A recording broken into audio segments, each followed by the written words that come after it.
Hey guys, I've compiled together 10 digital art tips and tricks for Procreate, and I'll put them all together into one video. Some of you might already know a lot of these tips, but it doesn't matter if you're a professional or a beginner. I'm sure you'll find a lot of these tips really helpful. Number 1, drag and hold to make a straight horizontal line. And you can also move it any way you want to. You can also, when you're doing a straight line, you can hold one finger on the screen and you can move it perfectly like that. You can hold your pen in place when you want to draw a perfect shape. It'll snap. If you're doing a circle, you just put one finger down and it'll make a perfect circle.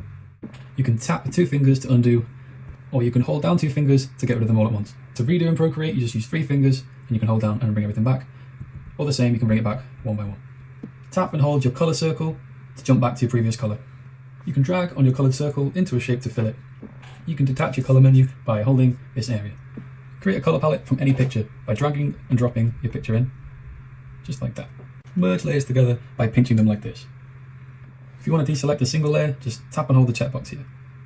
To select multiple layers in your project, just swipe to the right on your layers. If you have a project with a lot going on, you can swipe to the right, and then you can group your layers together, just to keep everything organized. If you want to paint on a layer and only paint a certain section, you can go onto your layer, you can click Alpha Lock, and then when you paint, you don't have to worry about going over the edges.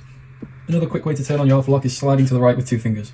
To duplicate a layer, you can either swipe to the left and hit duplicate, or alternatively, another quick way of doing that is just holding your layer and dragging it out into the canvas.